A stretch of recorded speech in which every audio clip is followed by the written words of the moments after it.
Volvemos en vivo al Senado de la Nación, primer informe de gestión del jefe de gabinete Santiago Cafiero, que ahora está respondiendo las preguntas. A mendocinos y mendocinas fue de 353 millones de pesos.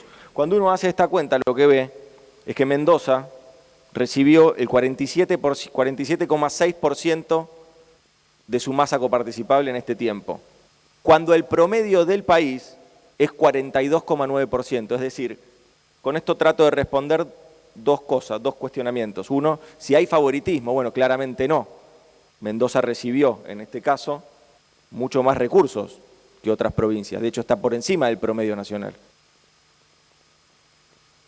En cuanto a la provincia de Corrientes, podría ser el mismo número. Son 1.281 millones en concepto de ATN. Se está trabajando en el fondo fiduciario del préstamo, en concepto de ATP, para trabajadores y trabajadoras, para las empresas, pymes en su mayoría, de Corrientes fueron 2.853 millones de pesos, en concepto de IFE fueron 3.507 millones de pesos. Es decir, evidentemente el federalismo, algunos lo declaman y otros lo practicamos. Durante el gobierno anterior, aunque haya senadoras o senadores que les moleste, son los parámetros que uno toma. Durante el gobierno anterior, este nivel de equidad no se daba en el resto de las provincias argentinas.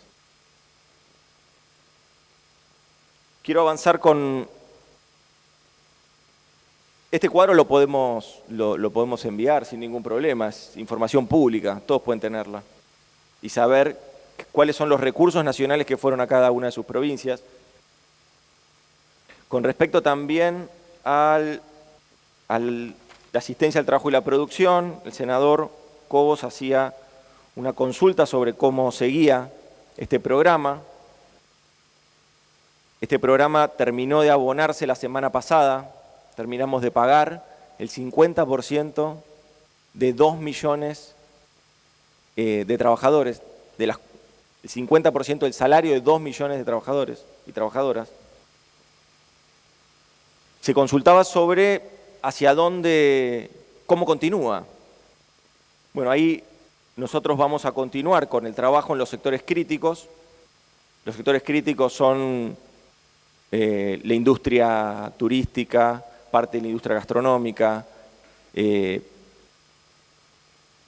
cines, teatros, espectáculos, es decir, todas actividades que aún, producto de la pandemia y no de la cuarentena, producto de la pandemia, son actividades que están sensiblemente deterioradas porque no se pueden reactivar, porque no se pueden reanudar, porque muchas de esos sectores, si bien sí han podido ponerse en funcionamiento, no están teniendo el nivel de ocupación que necesitan para entrar en esa categoría o en ese punto de equilibrio para que la actividad sea rentable.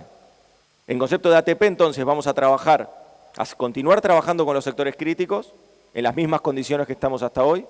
Vamos a continuar también trabajando en las zonas de aislamiento, en los distritos o las zonas geográficas de aislamiento. Vamos a seguir trabajando con políticas específicas para empresas de menos de 800 trabajadores y vamos a ir ahí a un sistema donde vamos a hacer un aporte distinto, que va a ser el aporte de un salario mínimo vital y móvil. También vamos a continuar trabajando con las zonas donde donde tenemos distanciamiento social. Ahí se va a trabajar también con otra métrica que es el 50% del apoyo, va a ser el 50% de un salario mínimo vital y móvil para empresas pymes. Siempre el corte sigue siendo el mismo, son empresas que no hayan tenido un aumento en la facturación.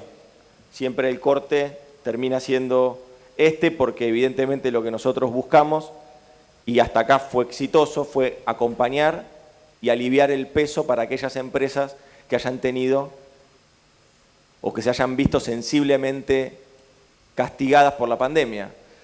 Para nosotros es clave. Algunas de las medidas del Gobierno de la Nación frente a la pandemia del coronavirus en la respuesta del jefe de gabinete en el Senado de la Nación en este primer informe de gestión. En cualquier momento, más noticias.